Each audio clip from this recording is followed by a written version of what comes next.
біз енді діни контентті таратуды айтып жатырмыз. Мысалға бір паблик дейік, бір жаңағы сондай бір инстаграмдағы видеоларды бөлісетін болсақ ше, бөлісу.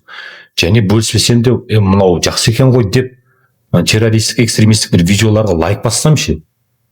Және дұрыс бір уағыз, имамның уағыздың астына барып, матуридиттер жаңағы адасқан бір нәрсе деп боғау сөздер жазып кетсем ше.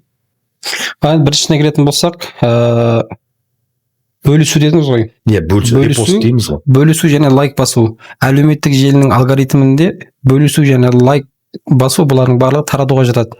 Қараңыз, мен әлеуметтік желіде бір видеом, сіз маған тіркелгенсіз, мен де сізге тіркелгем.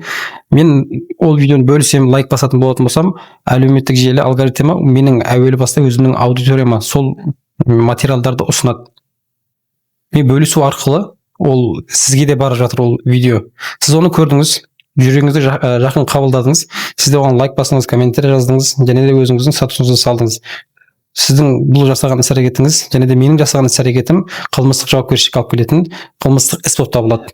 Ал енді кәдімгі Қазақстан аумағында тіркелген бір діни бірлестіктің өкілінің видеоларына, өзінің сол парақшаларына астына діни алауыздық қоздыру мақсатында пікір жазатын болатын болсаңыз, бұл қылмыстық кодекстің 174 бабы діни алауыздық қоздыру бойынша 2 жыл немесе 2 жылдан 7 жылға дейін бас бостандығынан айырылу, немесе 2000-нан 7000-ға дейін айыппұл салынады.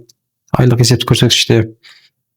Пікір жазатын кезде мұқият болу қажет. Қазіргі таңда әлеуметтік желілердің барлығы баласы әкесіне ренжісе, адам қоғамға ренжісе, немесе билік өкілдеріне ренжісе, өзінің ренжісін білдіретін бір майданға айналып кетті қазіргі таңда. Әлеуметтік желіге кіретін болсаңыз, тек қана көбінесе ол жерде өсек. Өйткені оның өсек бір айтылған жерде ақпараты жақсы болып жатыр. Оны көрген, оны анализ жасап отырған, талдап отырған блогерлерді жақсы біледі.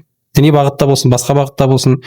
Өкінішке орай сол әлеуметтік желілер қазіргі таңда негатив, қарсы пікір майданы болып кетті. Сондай майданда рационалды оймен өзінің ақылын қосып пікір жазу қазіргі таңда қиын. Өйткені комментарийға кіресіз бір видеоның астында қарасаңыз, сіз басқа нәрсе жазғыңыз келді, немесе қана комментариясын көргіңіз келді, қарасаңыз, ана адамдардың жазғаны сұмдық, сіз де тұрасыз да, мен де мынаны жаза салайын дейсіз. Жазған кезіңізде сіздің жазған жазуыңыз сізді ары қарай қылмыстық жауапкершілікке алып келеді. Бұның нелері, дәлелдері көріп жатырмыз.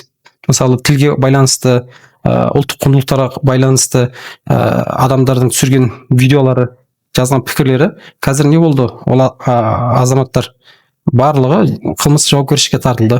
Біреулері 7 жылға бас бостандығынан айырылды, біреулеріне қомақты сомада айыппұлдар салынды. Сол үшін әлеуметтік желіде жасалатын әрбір іс-әрекетке мән беру қажет. Мен жаздым, удалить тастадым, өшірдім деуі мүмкін, бірақ ана әлеуметтік желіде қанша мыңдаған адам отыр ғой, оны скрин жасап алады, видеосын жасап алады, сонымен өтініш арқылы жіберіп отырады.